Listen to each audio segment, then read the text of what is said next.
मसीह यीशु के अजीम नाम में आप सबको सलाम। मैं उम्मीद करता हूँ कि आप सब खैरियत से हैं, ठीक ठाक हैं, सब खुश हैं। अफी ज़ोर से कि हालेलुया। सुनाए अब खुदा की कलाम में से यूहन्ना की इंजील उसका 3 बाब उसकी 16 आयत पर हम गौर करेंगे, जो कि बहुत ही मशहूर और मारूफ ये हवाला है जो संडे स्कूल में और बहुत से मकामात पर इसका जिक्र किया जाता है, जो हमारे ईमान का हिस्सा है, जो हमारी पहचान है। और मैं यूँ कहूँ तो समझे ये हमारा कलमा भी है। ये हमारा क्या है? ये हमारा कलमा भी हम इसे कह सकते हैं। कलमा इसलिए कह रहा हूँ कि जिसे हम हर वक्त दोहरा सकें। खुदा के कलाम में कुछ लिखा है, सबने निकाल लिया है। यूहन्ना की इंजील उसका 3 बाब उसकी 16 आयत में कुछ यूँ लिखा है, क्योंकि खुदा ने दुनिया से ऐसी मोहब्बत रखी कि उसने अपना इकलौता बेटा बख्श दिया, ताकि जो कोई उस पर ईमान लाए हलाक ना हो बल्कि हमेशा की ज़िंदगी पाए। खुदावंद के पाक कलाम पढ़े और सुने जाने पर हम सब के लिए खुदा की बरकत जारी हो। यहाँ पर लिखा है कि क्योंकि खुदा ने दुनिया से ऐसी मोहब्बत रखी। क्योंकि इससे मुराद ये है, जब अल्फाज सेंटेंस या इबारत के शुरू में 2-3 लफ्ज़ ऐसे हैं, अगर वो आ जाएं, जैसे पस खुदा ने ये कहा, क्योंकि या पस लफ्ज़ ऐसे मतलब ये है कि सब चीज़ों को छोड़कर क्या करना है, इस पर जो ये बात हो रही है इस पर क्या करना है, ध्यान करना है। वो बात क्या है? क्योंकि खुदा ने दुनिया से ऐसी मोहब्बत रखी। दुनिया से मुराद हम सब जानते हैं, पढ़े लिखे लोग हैं, हमारी कलीसिया पढ़ी लिखी है, मुझे खुशी है इस बात की। दुनिया से मुराद ये कि जितने भी बनिनो इंसान वो जहाँ जहाँ भी रहते हैं, चाहे वो पहाड़ों में हैं, जंगलों में हैं, वो खुदा को मानते हैं या नहीं मानते। हाँ, खुदा इस बात को मानता है कि मैंने उन्हें बनाया है, इससे खुदा उनसे क्या करता है, प्यार करता है। कलाम में भी दर्ज किया, क्योंकि खुदा ने दुनिया से ऐसी मोहब्बत, सब दुनिया से मोहब्बत रखी है। और फिर जो लफ्ज़ है ऐसी मोहब्बत रखी, इससे मुराद ये है कि वो मोहब्बत जो सबसे अलग है। खुदा ने दुनिया से सबसे अलग और क्या ना बेलौस मोहब्बत रखी है। खुदा ने इसलिए दुनिया से अलग किया अपनी मोहब्बत को। मेरी मोहब्बत जो है दुनिया जैसी नहीं है, जैसी लोग मोहब्बत करते हैं, मेरी मोहब्बत वैसी नहीं, बल्कि क्या है, मेरी मोहब्बत क्या है, सबसे अलग मोहब्बत है। फिर इस मोहब्बत का जो अमली ये सबूत दिया, क्या लिखा है कि अपना इकलौता बेटा। ये उस पहले उसने मोहब्बत का इजहार किया, मोहब्बत कही है, फिर उसने क्या है, मोहब्बत करके भी दिखाई है कि अपना इकलौता बेटा हमारे लिए बख्श दिया। मैं समझता हूँ जो लफ्ज़ है यहाँ पर बख्श दिया, ये उस मोहब्बत के जो खुदा ने मोहब्बत की है, जो मोहब्बत दिखाई है, उसके नज़दीक ये लफ्ज़ बहुत छोटा है कि बख्श दिया। बख्शे हम वो चीज़ हैं जो हमारे पास वाफर मिकदार में हो, ज़्यादा होती है। जैसे मिसाल के तौर पर अगर आप इस बख्श लफ्ज़ की इंग्लिश देखें तो लिखा है इसके बारे में आता है टिप, TIP, टिप। और टिप हम किसको देते हैं? जब हमारे पास ज़्यादा पैसे होते हैं, क्या चलो भाई टिप दे दो जी, कोई बात नहीं, ज़्यादा है। तो लफ्ज़ होना चाहिए था, खुदा ने अपना बेटा दे दिया। किसके लिए? हमारे गुनाहों के लिए, हमारे गुनाहों के कफ़ारे के लिए। अपना इकलौता बेटा दे दिया, ताकि जो कोई इस पर क्या लाए, ईमान लाए, हलाक ना हो बल्कि हमेशा की जिंदगी पर। अब यहाँ पर सवाल ही पैदा होता है कि खुदा ने इस बात का इजहार क्यों किया कि जी मैंने दुनिया से मोहब्बत रखी है, क्योंकि ये बात सच है। जब आप आदम की ज़िंदगी को देखें, अगर आप बागे अदन में देखें, तो अगर आप देखते हैं, अगर जैसे मैं मिसाल देता हूँ, आज हम भी गुनाह करते हैं, हमसे भी गुनाह हो जाते हैं, बहुत कुछ होता है हमसे, गलती, खता, झूठ, जो भी हमारे ज़हन में आता है अपने मन के मुताबिक हम कर देते हैं, नहीं सोचते। मगर क्या है, हम लोग नहीं मरते, हम लोग मरते हैं। मगर क्या ऐसी वजह थी कि जब आदम ने गुनाह किया, जब आदम से एक गलती हुई, तो खुदा ने उससे कहा तो मेरे लिए मर गया है। ऐसी नफरत दिखाई कि क्या हुआ, आदम को अपने पास से दूर कर दिया और कहा कि तू मेरे लिए क्या हो गया, तू मर गया। ऐसा क्यों खुदा ने कहा? क्योंकि जिस ईमान की बुलंदी पर, जिस पाकीज़गी की बुलंदी पर आदम था, उस पर हम जा नहीं सकते। उसकी मिसाल कुछ यूँ है, ये मेरी अपनी रिसर्च है, अगर आप ना माने कोई बात नहीं, कि आदम के अलावा खुदा को किसी ने नहीं देखा। आदम और हवा के अलावा, आदम और हवा के अलावा खुदा को किसी ने, फिर सोचें वो पाकीज़गी के किस मेयार पर होंगे। इस तरह जब हमें किसी पर आंख बंद करके भरोसा होता है ना, किसी पर भरोसा हो और वही शख्स हमें धोखा दे दे, फिर क्या होता है, हम कहते जा तेरी शक्ल भी नहीं देखनी, मैं तेरी शक्ल भी क्या है, मुझे तेरी शक्ल से भी नफरत है। कि जिस तौर पर खुदा ने बुलंदी दी, उस तौर पर बुलंदी पर वो कायम ना रह सका। ऐसी खुदा ने कहा कि अगर मैंने आदम को उस गुनाह से निकाल दिया है और अब मेरा बेटा यीशु तुम्हारे दरमियान आ चुका है, तो मैं क्या करता हूँ, तुमसे मोहब्बत करता हूँ। किसकी वजह से? अपने बेटे यीशु मसीह की वजह से। वरना गुनाह तो हम आज भी करते हैं, जैसे मैंने पहले कहा, क्योंकि उस वक्त आदम के लिए कोई दूसरा रास्ता नहीं था।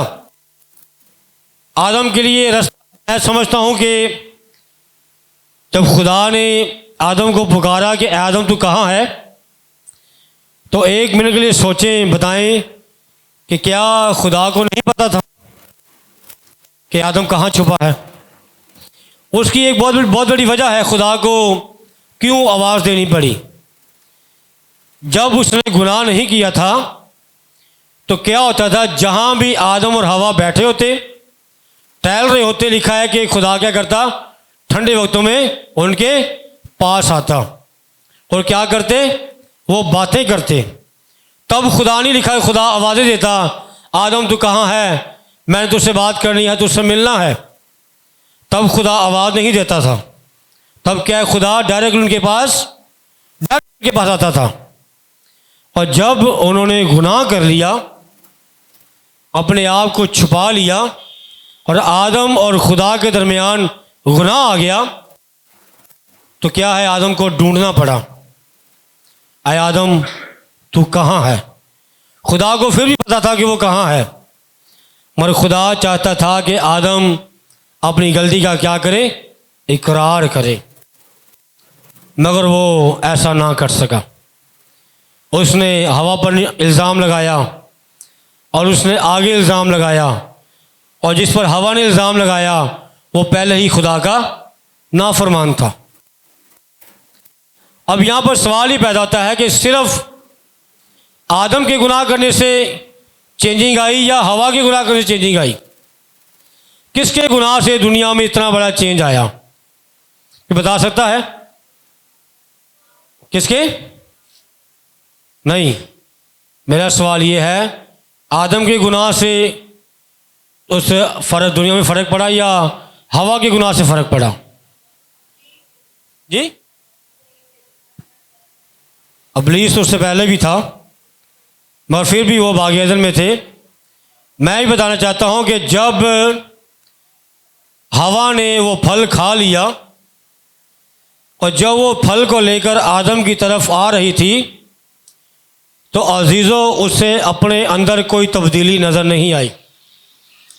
उसे इस बात का मालूम नहीं हुआ कि अब मेरी हालत क्या है, कैसी है।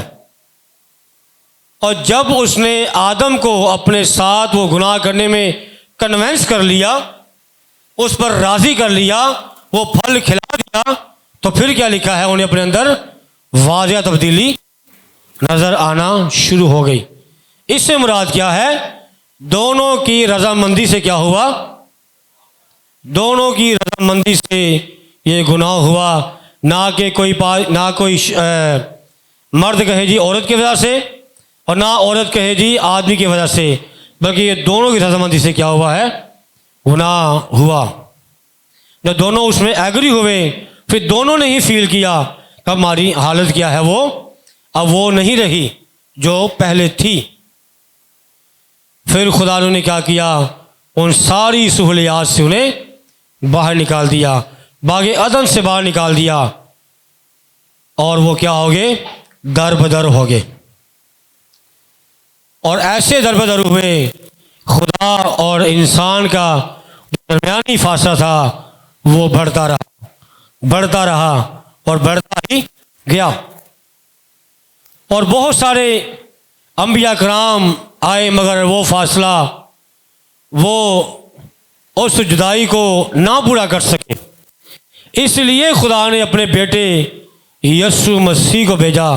और फिर कहा, खुदावंद ने कहा कि क्योंकि खुदा ने दुनिया से ऐसी मोहब्बत रखी जिस मोहब्बत की कोई मिसाल नहीं है,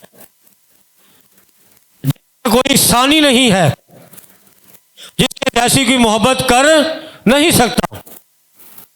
और हम दुनिया में रहते हुए मोहब्बत उससे करते हैं या उससे मोहब्बत करना चाहते हैं जो बदले में हमसे भी मोहब्बत करे। हम उसे ही फ़ोन करना चाहते हैं जो हमें फ़ोन करता हो। हम उसे ही गुड मॉर्निंग का मैसेज भेजते हैं जो हमें भेजता हो। हम उसे ही ताल्लुक़ रखना चाहते हैं जो हमसे ताल्लुक़ रखता हो। मगर खुदा ने ऐसा कुछ नहीं किया। हमने खुदा को कोई ऐसी मोहब्बत नहीं दिखाई जिसके जवाब में खुदा ने अपने बेटे यीशु मसीह को भेजा हो। बल्कि लिखा है, उसने हमारी पस्त हाली पर नज़र की और हम पर क्या किया?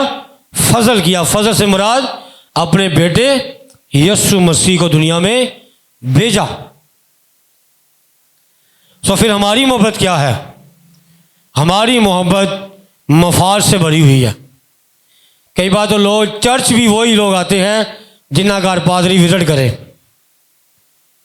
ये भी क्या है? मफाद है। तो पादरी ऐसे भी नहीं आना। तो अजीज़ों, ये मोहब्बत नहीं है। पादरी का आना अच्छी बात है, पादरी अपनी फैमिली में जाए, उसका फ़र्ज़ बनता है। मगर अगर ये लोगों की अगर ये सोच है, पादरी इस हफ्ते साढ़े का विजिट नहीं किया क्योंकि मैंने नहीं किया, इस हफ्ते में विजिट नहीं कर सका, हमारे घर विजिट नहीं किया, लोग ही चर्च नहीं आना, या कोई भी और सोच सोचते, तो इसका मतलब क्या है कि हमारे अंदर क्या है? हम मफाद परस्ती से भरे हुए हैं। हमारे अंदर वो मोहब्बत नहीं है। जैसे मैंने पहले कहा, जिससे जो हम साथ ताल्लुक़ रखना चाहते हैं, कोई हमें फ़ोन करे हम उसी को करते हैं, जो हमें व्हाट्सएप भेजे उसी को हम उसके साथ राब्ते में रहते हैं, वरना हम राब्ता नहीं करते। सो अजीज़ों, हमारी मोहब्बत मफादों से भरी है, हमारी मोहब्बत और चीज़ों से भरी है, लालच से भरी है। पर खुदा की क्या है मोहब्बत? ऐसी नहीं है। खुदा की मोहब्बत उसे दिखाई और कहा कि अपना इकलौता बेटा क्या है? हमारे लिए दे दिया है, ताकि जो कोई उस पर ईमान लाए, उसकी कुर्बानी पर ईमान लाए, वो क्या ना हो? हलाक ना हो। और जो लफ्ज़ हलाक है, उसका मतलब पता क्या है? जो लफ्ज़ हलाक होना, इस लफ्ज़ उसका क्या मतलब है? इससे मुराद ये है कि जो चीज़ ज़ाया हो जाए, जिस तरह अगर आप देखें टीवी में अक्सर न्यूज़ में आता है कि फ़लाँ फ़लाँ जगह पर बस गिर गई, इतनी जाने क्या हो गई, हलाक हो गई, जान बहक हो गई। इससे मुराद क्या है? ज़ाया हो गई। और जब एक फ़ौजी बॉर्डर पर मरता है उसे क्या कहते हैं?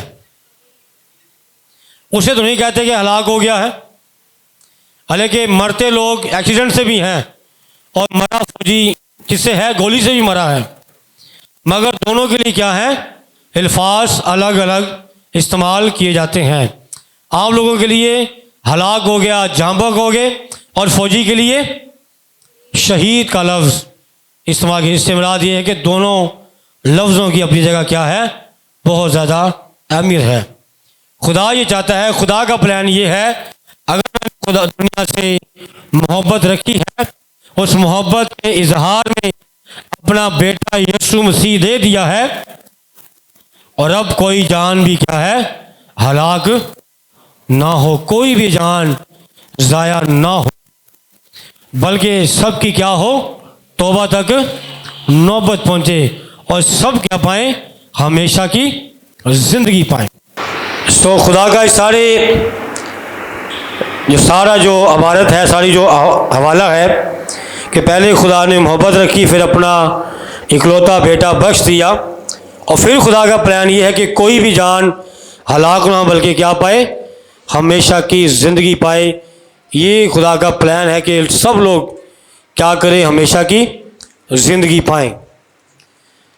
मुझे किसी ने सवाल किया, हम एक शादी पर गए थे, उस भाई ने एक आयत कही कि जैसे मैंने कहा कि खुदा का जो प्लान है कि सबकी तौबा तक नौबत पहुँचे, खुदा किसी की हलाकत नहीं चाहता।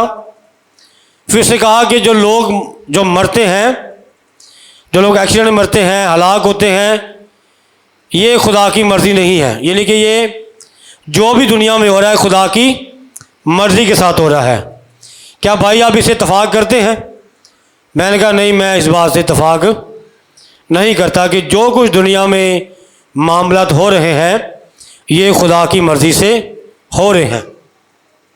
क्या आप लोग इत्तफाक करते हैं इस बात से कि दुनिया में जो कुछ भी हो रहा है, जैसे भी हालात हो रहे हैं, महंगाई हमारी कमर तोड़ रही है, जो मोटरसाइकिल वाले हजरात हैं परेशान हैं इसलिए कि दिन ब दिन पेट्रोल की कीमत में इजाफा हो रहा है, कि क्या आप समझते हैं ये सारा प्लान खुदा का है? फिर उसने ये भी कहा कि क्या अब इस बात से इत्तफाक करते हैं कि जो बागे अदन में गुनाह हुआ वो भी खुदा का प्लान था? मैंने कहा नहीं, ये खुदा का प्लान नहीं था। कहता है कि अगर खुदा का प्लान नहीं था फिर दुनिया आगे कैसे बढ़ती? मैंने कहा खुदा, अगर ये खुदा का प्लान है कि इंसान गलती करे, इससे मुराद ये है कि फिर आदम तो बेकसूर हो। तब किसी ने किसी के लिख दिया है कि तू ऐसा ऐसा करेगा, तो फिर करने वाला क्या है? करने वाला तो बेकसूर हुआ। तो मैंने कहा नहीं, ऐसा नहीं है कि खुदा का प्लान हो। मैंने उसे एक मिसाल दी। मैंने कहा मुझे पता है कि जो मेरा बेटा जैसे जैसे बड़ा हो रहा है, मेरी ख्वाहिश ये है कि वो अच्छे काम करे, अच्छा पढ़े, अच्छा हुनर हासिल करे, और मेरी जगह जैसे मैं हूँ पास्टर हूँ और वो पास्टर बने।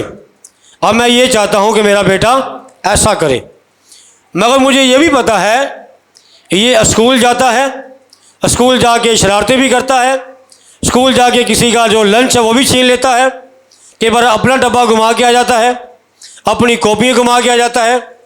अगर वो ऐसा करता है, कॉपियाँ घुमाता है, किसी का लंच छीन लेता है, तो ये मेरी मर्ज़ी नहीं है।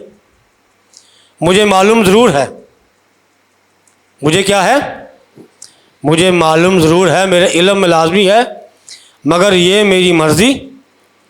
इसी तरह खुदा को मालूम था कि आदम ऐसा कर सकता है, इसलिए खुदा ने मना भी किया, मगर ये खुदा का प्लान आज भी खुदा का हमारे लिए प्लान यही है कि हम गुनाह से क्या करें, गुनाह से बाज आ जाएं, हमेशा की ज़िंदगी पाएं। अगर आज हम परेशान हैं, दुखी हैं, मुसीबत में हैं, अगर हम देखें तो कहीं ना कहीं आपको अपनी गलती नज़र आएगी। आप सोचेंगे कि मैं फ़लाना काम ना करता तो शायद ऐसा ना होता, या शायद मैं फ़लानी बात ना करता तो मुझे आगे से ऐसी ना सुननी पड़ती। तो कई बार लोग कहते हैं ना कि मैं बड़ा स्ट्रेट फॉरवर्ड हूँ, मैं जो मुँह तो कह छड़ना। फिर कई बार स्ट्रेट फॉरवर्ड सुननी पड़ती हैं, कई बार स्ट्रेट फॉरवर्ड आगे से सुननी पड़ सकती हैं। तो इसलिए हमने इन चीज़ों से बाज रहना है, वैसा ही शुरू करना है जैसा हम चाहते हैं लोग हमारे साथ करें। और अब चाहते हैं कि स्ट्रेट फॉरवर्ड में सुननी ना पड़े तो वे स्ट्रेट फॉरवर्ड सुनाएं भी ना।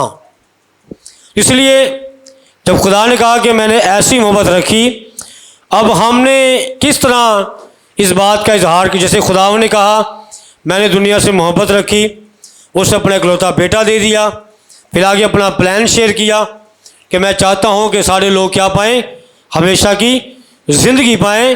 अब ये बात हमारे ऊपर कैसे लागू होती है, अब हमने इस बात को कैसे अपने ऊपर लेना है कि जब खुदा ने मोहब्बत की है, हमने कैसे मोहब्बत रखनी है।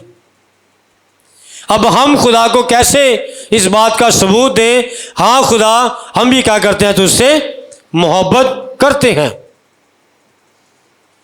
वो इस तरह है कि जिस तरह हम एक दूसरे को देख सकते हैं, हमने क्या करनी, एक दूसरे से मोहब्बत रखनी है।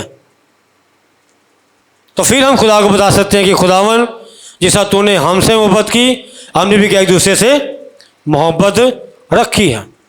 अगर हमारी मोहब्बत एक दूसरे के साथ नहीं है, अपने घर में जो शख्स आपके साथ रहता है उसके साथ नहीं है, उसके साथ आप बोलते नहीं हैं, एक छत के नीचे हैं, सालों गुजर गए हैं, महीनों गुजर गए हैं, आपने बात नहीं की और आपका ये दावा है कि ऐ खुदा मैं तुझसे मोहब्बत करता हूँ, फिर अजीज़ों आपका दावा ये झूठ है। जब खुदा ने आपको माफ़ किया है, अगर आपने दूसरे को माफ़ नहीं किया तो फिर आपका दावा क्या है, झूठ है। मैंने देखा है कई बार हम लोग एक ही घर में एक ही छत में रहते हैं और कई सालों गुजर जाते हैं, हम एक दूसरे से नाराज़ हुए, एक दूसरे से बात की हुए, और हम क्या हैं इस बात पर बड़े खुश हैं। वेख्या मैनू बड़ा दिन आया तां नहीं बुलाया, ईस्टर आया तां नहीं बुलाया। हमने इस बात पर खुश नहीं होना, बल्कि क्या है, इस बात पर हमें फ़िक्र करनी है। जिस तरह खुदा ने हमसे मोहब्बत रखी है, हमने भी दूसरे से क्या करनी है, मोहब्बत रखनी। क्योंकि हम जब भी इबादत होती है, इबादत के आखिर में हम एक दुआ करते हैं, उस दुआ में फ़िक्रे बोले जाते हैं, खुदा जिस तरह हम अपने कसूरवारों को माफ़ करते तू भी कर हमें माफ़ कर। हमने मोहब्बत रखी है, तूने मोहब्बत रखी है, हम भी क्या करें, तुझसे मोहब्बत रखें। जब हमने कसूर माफ़ किए तू भी कर हमारे कसूर माफ़ कर। जब आप कसूर कायम रखेंगे तो खुदा आपके भी क्या रखेगा, कसूर, गलतियां, खताएं कायम ही रखेगा। मैंने कहीं देखा है, कई लोग जब ये अल्फाज आते ना दुआ में, कई लोग चुप हो जाते हैं ताकि ना मैं कहूँ ना मेरे ते लागू हों। मैं कहीं देखा है पास्टर हज़रात चुप हो जाते हैं ताकि ना हम कहें और ना मैं कसूरवार साबित हूँ।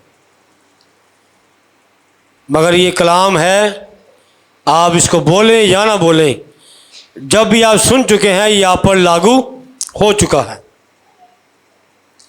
जिस तरह खुदा ने मोहब्बत रखी है, हमने भी क्या रखनी है, मोहब्बत रखनी है।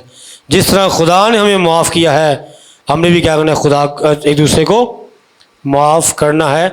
तब ही हम हमेशा की ज़िंदगी पा सकते हैं, वरना नहीं पा सकेंगे। तभी ही हम, जब हमारे दिल साफ़ होंगे, जब एक दूसरे को माफ़ कर देंगे, एक दूसरे की गलती खताएँ माफ़ करेंगे, अपने दिल से गुरूर घमंड निकाल देंगे, जब हमारे दिल पाक साफ़ हो जाएंगे, तो एक मुबारकबादी है, मुबारक हैं वो जो पाक दिल हैं, क्यों क्या करेंगे, वो खुदा को देखेंगे। अगर आप चाहते हैं कि आप खुदा को देखें, तो फिर आपको अपने आप को पाक करने की ज़रूरत है। और पाक कैसे होंगे, तो अपने दिल से नफ़रत को, घमंड को, गुरूर को हम निकालेंगे। ये डाला हमने है, इसे निकालना भी हमने ही है। हम ये नहीं कह सकते कि नहीं फलाना काम शैतान ने कराया, नहीं जी शैतान ने इंज किया तो मैं इंज किया। एक मिसाल सुना के मैं आखिर करूँगा, गौर से सुननी आप सब ने, गौर से सुनेंगे तो समझ आएगी। एक बार आप सब जानते हैं, हम पंजाब के लोग हैं, एक बार खेतों के दरमियान, अक्सर खेतों के दरमियान दरख्त लगे होते हैं, तो खेतों के दरमियान दरख्त लगे थे, तो वहाँ पर 2 बकरियाँ बंधी हुई थी। 2 बकरियाँ बंधी हैं, पंजाबी में सुनो, पंजाबी से मज़ा आएगा, इजाज़त है। एक बार पंजाब से दरख्त लगा सी ते उसदे नाल 2 बकरियाँ बनियाँ सन, और अबलीस आया, शैतान आया। शैतान ने क्या किया, शैतान ने बकरियाँ खोल छड़ियाँ। शैतान ने बकरियाँ खोलियाँ तो बकरियाँ उछल कूद कर लग पियाँ और वड़ गई खेतों च, और इतों खा उतों खा इधर कर, फसल को खराब करना शुरू कर छड़िया। जिहड़ा फसल का मालिक सी वो आया, उन्हें बकरियां तराया, तरांदे तरांदे बकरियां ना मुड़ियाँ, उन्हें जोर दी डंडा मारिया, दोनों बकरियां के सिर ते वजा, बकरियां मर गईयां। जिहदियां बकरियां सन और लभदा लभदा आया, उन्हें वेख्या कि मेरियां बकरियां इन्हें मारियां ने, इहदे हत्थ च डंडा है, इहदे खून लगा डंडे नूं। उन्हें की कीता, उहदे हत्थ च कई सी, उन्हें कई कट मारी उहदे सिर च और बंदा मर गया। फिर उस बंदे के 2 मुंडे आए, उन्हें वेख्या साडे प्यो नूं मारिया, उन्हें उस बाबे नूं कुटिया जिहदे हत्थ च कई सी, वो बाबा मार दिता। उहदे 4-5 मुंडे आए, आपस में झगड़ा शुरू होया, यानी कि बकरियां ही मर गईयां, 2 बाबे ही मर गए, उसके बाद मुंडिया के सिर फटे, कुछ बहुत कुछ होया। और महल्ले के लोग आ गए, गाँव के लोग आ गए, पंचायत बैठी, फैसला किया, दसो जी इस झगड़े की बुनियाद की है, जड़ की है। उन्हें क्या जी, इन बकरियों को मारिया, उन्हें साढ़े प्यो को मारिया, असी इनू मारिया ना सानू मारिया, सिर फट गया, टांके लगे, जो भी होया। फिर सब ने क्या जी, है सब कुछ शैतान ने कराया। फैसला क्या किया, सब कुछ किसने कराया, सब कुछ किसने कराया, शैतान ने कराया। लो जी शैतान ही उत्थे आ गया। शैतान ने क्या मेरे ते इल्ज़ाम आ रहा, शैतान भी उत्थे आ गया। उन्हें क्या जी की होया, उन्हें क्या सब कुछ तू कराया। उन्हें क्या भाई मेरी गल सुनो, मैं सिर्फ बकरियां खोलियां ने, मैं सिर्फ बकरियां खोले, बाकी सारा काम तुसी, सारा काम तुसा, मैं सिर्फ की कीता, हाजी बैन ने नीता, शैतान ने की किया, मैं की कीता, सिर्फ मैं सिर्फ बकरियां खोलियां ने, बाकी बाबे तुसा मारे, सिर तुसा फाड़े, सब कुछ बकरियां भी तुसा मारियां ने, मैं ऐसे किया बकरियां नू खोले आए। कई बार इबलीस ऐसा भी करता है, करते असी खुद ही हाँ, करते हम सब काम खुद हैं, मगर सोचते नहीं हैं क्यों कर रहे हैं और किसके खिलाफ कर रहे हैं, जज्बाती हो जाते हैं। खुदा के कलाम में लिखा है कि गुस्सा कर पर गुनाह ना कर, और हमने हर हाल में गुनाह से बचना है, चाहे हम गुस्से में हो या चाहे हम गुस्से में ना हो, चाहे खुशी में हो, तब भी क्या करना है, गुनाह नहीं करना। इससे में अज़ीज़ों, अगर हमारा दावा है कि हम खुदा के लोग हैं तो खुदा की बात पर अमल करना भी क्या है, ज़रूरी। इसलिए उसने कहा कि ये उम्मत क्या है, मुझे क्या करती है, मुंह से ऐ खुदावंद कहती है, मगर इनके दिल हैं मुझसे क्या है, इनके दिल मुझसे दूर हैं, कि मेरे कलाम पर ये क्या करते हैं, अमल बिल्कुल नहीं करते, बल्कि वही करते हैं जो इनकी मन मर्जी है, और चाहते ये हैं कि हम क्या पाएं, हमेशा की ज़िंदगी पाएं, जो कि ऐसा नहीं हो सकता। मैं आखिरी मिसाल देकर ख़त्म करूँगा। इसकी मिसाल कुछ यूँ है, अगर मिसाल के तौर पर किसी का मोबाइल है और किसी ने उस मोबाइल पर पासवर्ड लगाया, पासवर्ड का दौर है, लोग लगाते हैं, किसी ने पासवर्ड लगाया है 1 से लेकर 9 तक का। अगर आप उसमें से 1 से लेकर 7 नंबर लगाते हैं, 1 से लेकर 8 नंबर लगाते हैं, 1 से लेकर 5 नंबर लगाते हैं, तो क्या वो पासवर्ड खुल जाएगा? अगर आप 1 से लेकर 8 तक भी नंबर लगाते हैं तो क्या पासवर्ड खुलेगा? क्यों खुलना चाहिए? क्योंकि आप 8 नंबर तो लगा ही रहे हैं ना, एक नहीं लगा रहे, बस एक नहीं लगा रहे, बाकी 8 तो लग रहे हैं ना, तो खुलना चाहिए। क्यों नहीं खुलेगा? जब तक क्या है, पूरे तौर पर नंबर नहीं लगाए जाएंगे, पासवर्ड नहीं खुलेगा। इसी तरह जब हम पूरे तौर पर खुदा के कलाम पर अमल नहीं करेंगे तो हमेशा की ज़िंदगी भी, जो छोटी सी डिवाइस नहीं खुल रही, फिर आसमान भी नहीं खुलेगा। आसमान भी पूरे पासवर्ड लगेंगे तो फिर ही खुलेगा। आमीन। इसलिए हमने पूरे तौर पर खुदा के कलाम पर अमल करना है, ताकि हमेशा की ज़िंदगी पाएँ और क्या पाएँ, खुदा से बरकत भी पाएँ। जब हम खुदा के कलाम पर अमल करेंगे तो तब ही हमारे लिए बरकत जारी होगी, वरना नहीं जारी होगी। हालेलुया। ठीक है बेटा। सो खुदावंद आप सबको इस कलाम की तरफ से बहुत बहुत बरकत दे। आमीन।